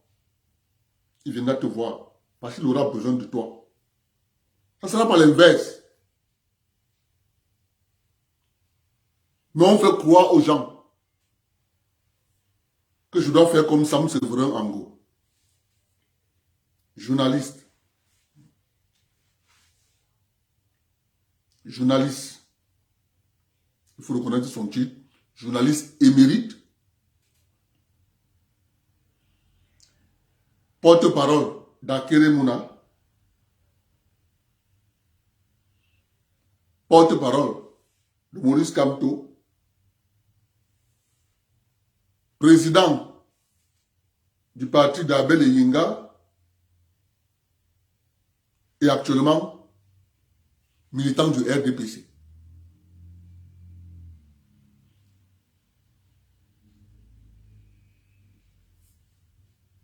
Voyez-vous, je pleure mes jeunes frères et sœurs du sud de Cameroun.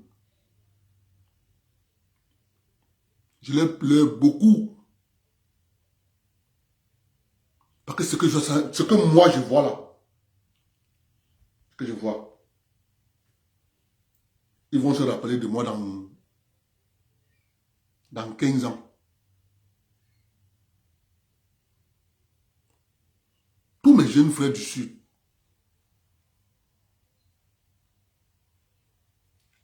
Jean Bikoko Aladin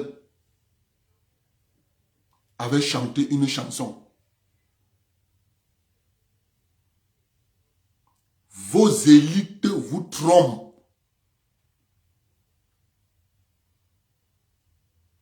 Ils vous trompent.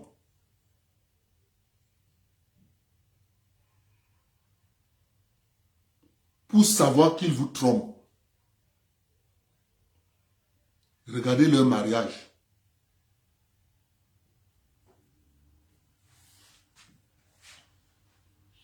Regardez le mariage de leurs enfants.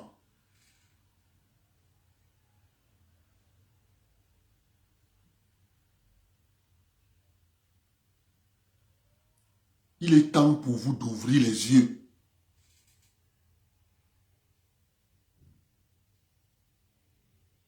Moi, je vous dis, si Paul Barthélémy Biabin Vondo quitte le pouvoir, que la route et Bolova, Kribi, en passant par Akonde, n'est pas fait. Oubliez.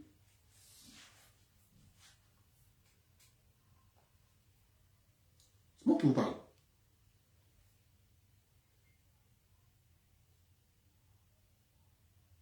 C'est la seule région où lorsqu'on envoie un projet là-bas, le projet est torpillé à 400% par les ressortissants de la région. C'est un drame. Tout projet qu'on envoie au sud, Cameroun, avec le budget de la République, il est torpillé par les enfants du sud.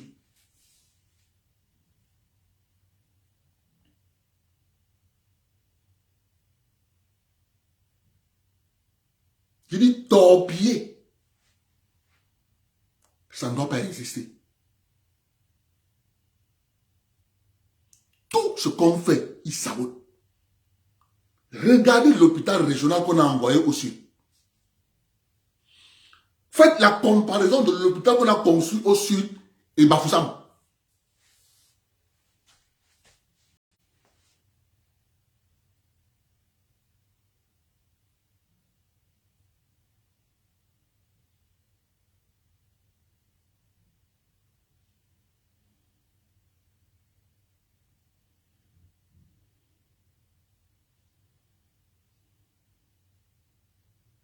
Comparez les deux.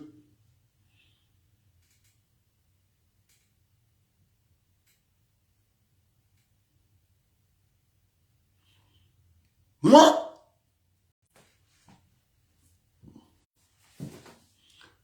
quand il s'agit du pays, on devait avoir un architecte, le plan identique pour les 10 régions. Même équipement. Mais je vous dis, allez voir le matériel à l'ouest. Ce n'est pas le bub. Allez voir ce qu'on a mis à l'ouest Cameroun. Comme matériel, dernier cri. Mais le drame dans l'affaire, c'est que les hôpitaux qu'on a construits devaient être accompagnés avec une mise sur pied de la branche qui forme les techniciens en appareils médicaux, techniques biomédicales. Parce que ces appareils il y a de la mécanique, il y a de l'informatique, il y a de l'électricité, il y a de l'électronique.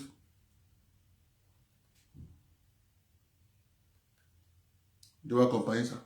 D'accord, mais quand tu regardes, c'est le lycée technique de Yaoundé, zéro, il n'y a pas la branche là-bas. Tous les lycées, il n'y en a pas. Puisque c'est de la petite mécanique et c'est combiné avec les transformateurs, vous avez du 12 volts, vous avez du 24 volts, vous avez du 260, vous avez du 220.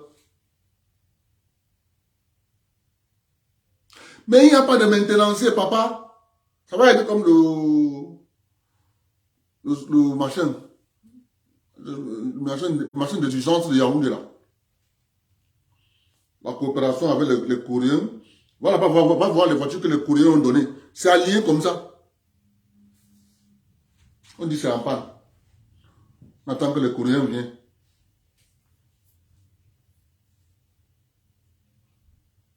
Moi, je pleure parce que je connais ce qui va arriver.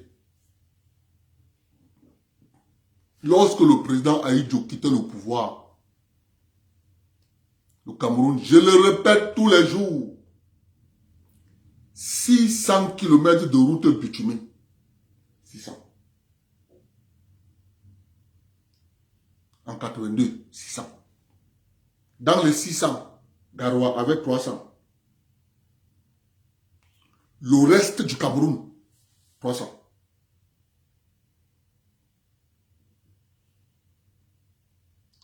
Comprendrez?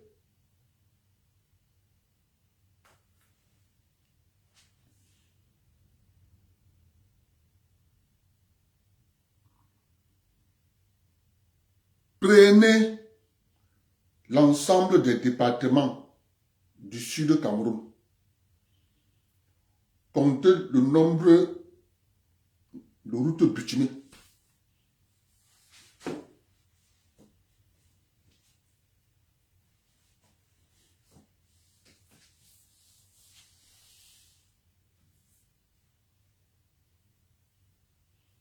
Il y a des gens qui ont abandonné l'école parce qu'ils ne peuvent pas venir à Yaoundé fréquenter. Il n'y a pas l'argent. Parce que vous venez à Yaoundé. Il faut louer.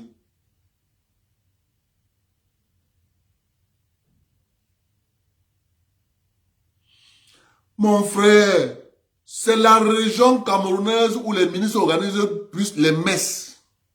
Le sud Cameroun. C'est la région où les ministres construisent les églises. Le sud Cameroun. Messe de Requiem.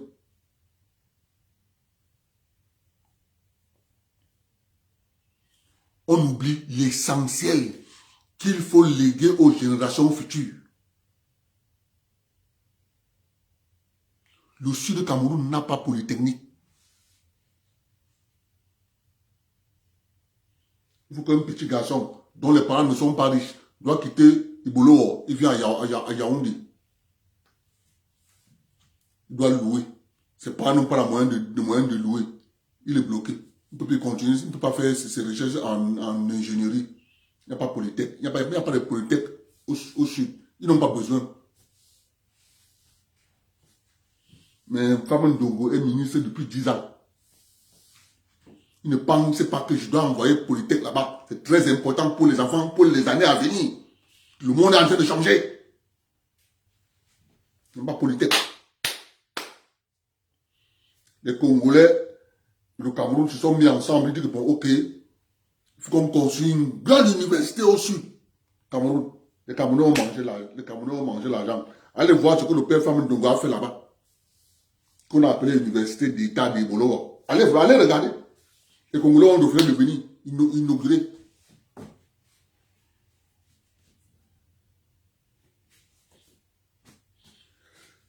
Lorsque les gens réfléchissent en pensant qu'ils sont éternels.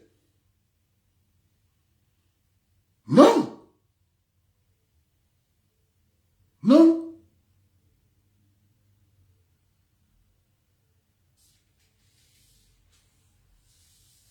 C'est pour ça que j'ai combattu le discours qu'on a versé sur la place publique en disant les boulous, les boulous, les boulous, les boulous. C'est pour ça que j'ai combattu cette idée, parce que nous, on connaît que les boulous ne bénéficient pas. Le petit peuple boulou est absent de la mangeoire. Il ne faut pas mélanger l'élite et le petit peuple. Oui, non, les Congolais ont refusé de venir à l'inauguration. Ils ont dit que ça n'a pas la valeur du financement.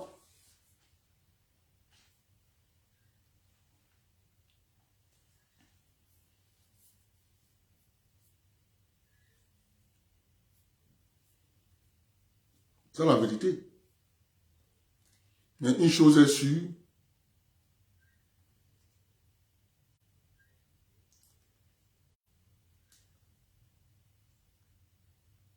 la seule chose qui m'a plu avec le petit peuple boulou, petit peuple du sud Cameroun là, lorsqu'ils ont vu le danger, l'histoire qu'on a dit, s'il va aller prendre les hectares, prendre les villages, ils sont sortis que ici là, ça c'est, on vous laisse souvent faire tout, mais ça là, on n'accepte pas. Vous avez vu que depuis que les gens se sont levés là-bas, vous avez vu que on a levé les pieds sur tous les projets qu'on avait dit au sud. Parce que c'était ça l'ingénierie, l'escroquerie, tromper le petit peuple. Exactement comme ce qu'on a fait au doigt là. On a voulu faire ça aux gens du sud. Allez prendre tous les terres.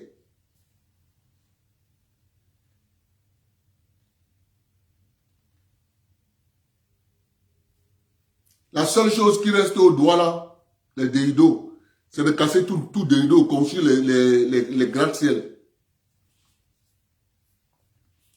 Le Bonantonais casse tout Bonantonais, il commence à construire en hauteur. Il se divise en famille. C'est comme ça en Chine. Quand on casse tout un quartier, le gouvernement construit les gratte-ciel, appartements, 3 chambres. Ça sera comme ça dans les années futures. Vous voyez pourquoi? Ils n'auront pas de choix.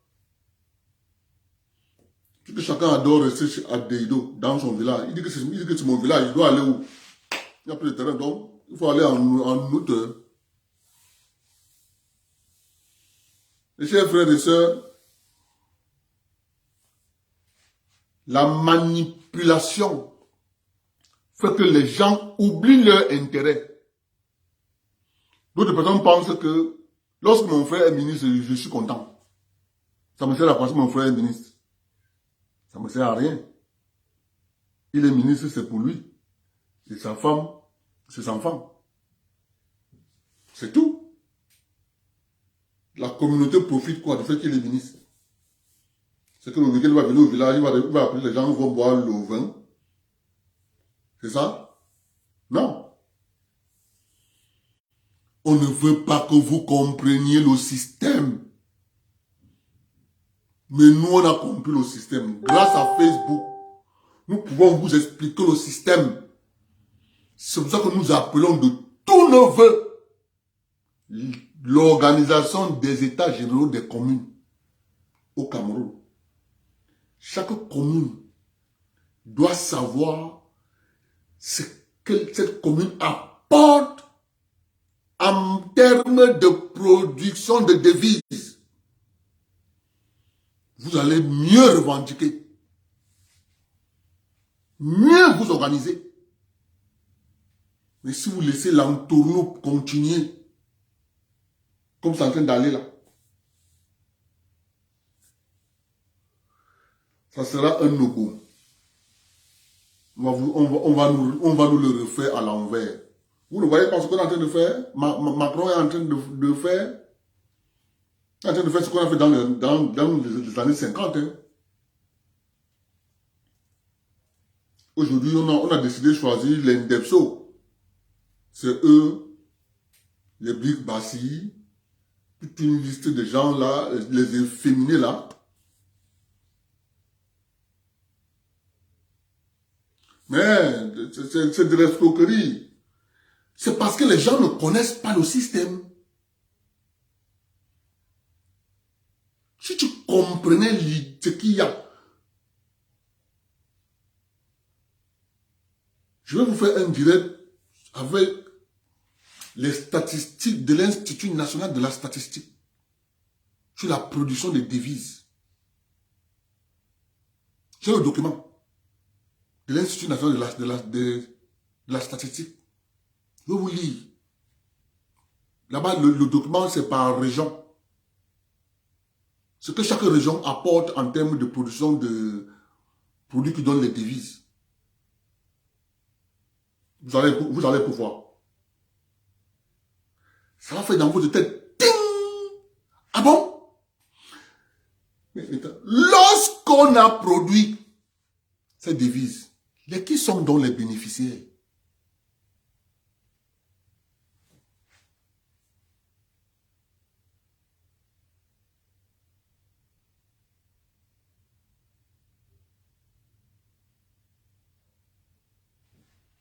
C'est ça. Parce que lorsque tu sais que tu ne produis rien, tu vas avoir de moins. Je vais sortir ce document. Je vais imprimer ça. Je m'assois ici.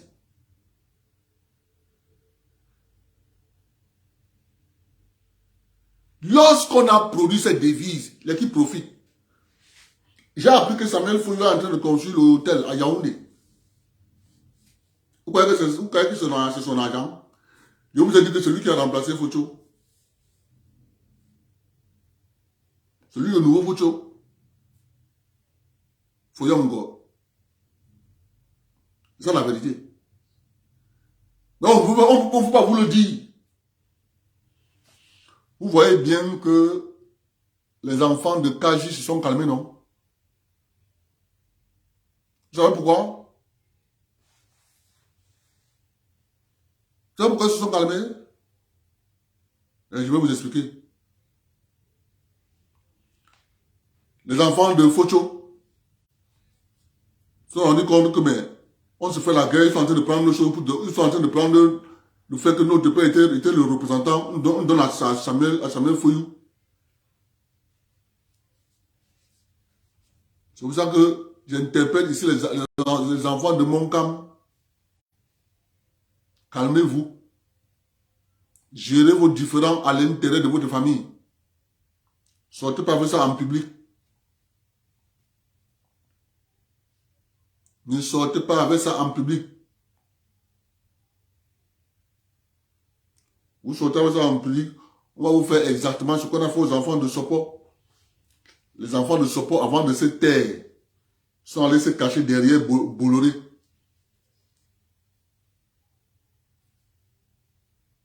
Parce que lorsqu'on a découvert que les maisons de Bonapriso, c'est les maisons du Ngomna, mais que Sopo gérait, on a tapé ça aux enfants de Sopo au visage. Bang! On a dit, ah bon? Qui connaît Douala? Et la maison du gouverneur. Quand tu es à Douala, en face de la maison du gouverneur, il y a un immeuble là. C'est toujours sale comme ça. Vous connaissez pourquoi on n'a jamais nettoyé ça? Je vais faire un direct sur ça. Il faut que vous ouvrez vos yeux. En face de la maison du gouverneur, un immeuble là, 16 étages. Et je vais vous raconter. Le mensonge là. On va mentir, mais il y aura un jour, quelqu'un va dire comme moi là. Rends le bol, on met ça sur la table publique, pour que les gens comprennent, qu'ils arrêtent de dormir. On les ment. Pour que les gens continuent de s'arroger votre travail. Eux, ils lèvent ça à leurs enfants. Oh, c'est vous qui avez travaillé. C'est ça la vérité. Et quand tu parles de ça, les gens sont comme si ils sont tétanisés.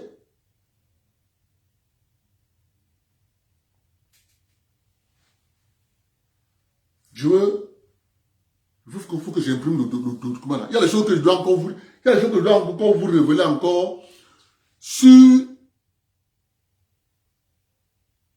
les contours du quartier Bonapriso. Vous allez découvrir beaucoup de choses. Hein. Vous allez découvrir beaucoup de choses. Ce que je vais vous dire le week-end prochain. Rien que ce mot la prison. Parce qu'il y a plein de gens qui ne comprennent pas ce qui est en train de se passer. Hein. Ça ne comprend pas. Les gens se sont partagés pour la prison. Il y a une jeune fille qui est là sur la toile, qu'on appelle son père était un avocat comme ça là. Alors son père est mort, ils ont commencé à se bagarrer pour les biens. L'État les a posé la question. Vous avez commencé les maisons là quand? Dès qu'on a commencé à poser les questions, elle est devenue opposante. C'est elle que vous voyez là, qu'on avait dit que... Elle a un nom là, j'oublie son nom. Elle est dans les Young African Leaders des Américains là.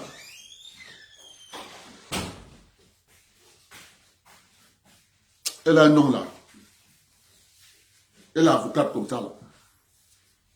Elle est toujours moins de choses. Elle est toujours moins de choses. Collectif d'avocats.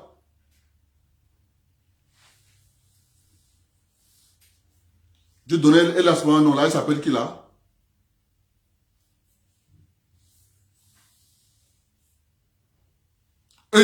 Enonchon. Voilà. Enonchon. Il faut que les gens comprennent. Rebecca Enonchon, merci. C'est son nom. Il y a des gens que vous voyez. Ils sont là aux États-Unis, Angleterre, Londres, Hambourg. Ils vivent de l'argent produit au Cameroun. Oui, non? Leurs revenus proviennent tous du Cameroun. Parce qu'ils se sont partagés la République.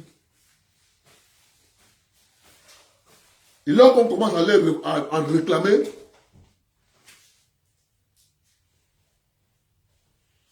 vous entendez, on dit non, pourquoi? On demande tous membres du RDP, du MSC. Parce que retenez que le MSC, c'est la bande de tous ceux qu'on réclame les choses au Cameroun. Dès qu'on te réclame quelque chose, tu peux prendre la carte du MSC. On a dit le gouvernement camerounais me veut quoi? Ils sont comme ça. En disant, ils vous manipulent, ils manipulent. Dès que tu lui dis qu'à certains points, on parle un peu intérêt économique. Personne n'a le droit d'avoir un titre foncier à Bounandjo. Alors, je vous parle, les Camerounais ont le titre foncier à Bounandjo. Ils ont fait comment? Comment ils ont fait? Comment la loi dit, on a exproprié les droits là du plateau de Jos. C'est un domaine non cessible. En 2023, comment les Camerounais ont fait pour avoir le titre foncier à Bounandjo? Ils ont fait comment? Comment ils ont fait?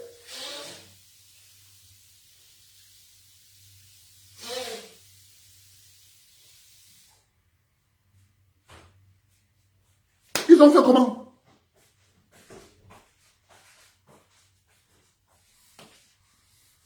Ils sont tous militants du MSC. Tous. Je dis bien tous. S'accaparer les biens de l'État du Cameroun. Se partager.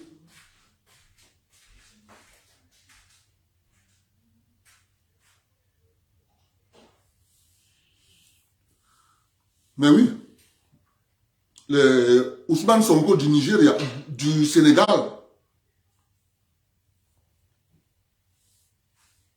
c'est pour ça que Macky Sall est obligé de se représenter à l'élection. Il dit que ben, je paye seulement. Il va tout faire pour truquer les élections. Parce que Ousmane Sonko va vendre le Sénégal. Il est dans les young leaders américains là. Les young African leaders. Il est dedans. Il va faire quoi? Ça sera pareil comme des young French leaders. Les young French leaders, c'est les qui? C'est Alain Juppé, les Sarkozy, les Hollande. Tous ces gens que vous voyez qui ont détruit la France là, c'est eux. Montrez-nous ce que les young French leaders ont fait de la France. C'est pour démanteler le pays France. Ils ont démantelé. La France n'a plus rien.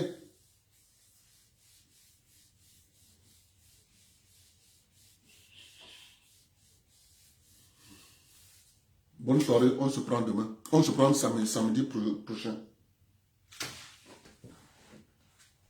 Que les Camerounais arrêtent de vous manipuler. Le mensonge, ça ne passe plus. Je veux revenir. Mais non, les Macron sont dedans. Tous, le but c'est de détruire la France.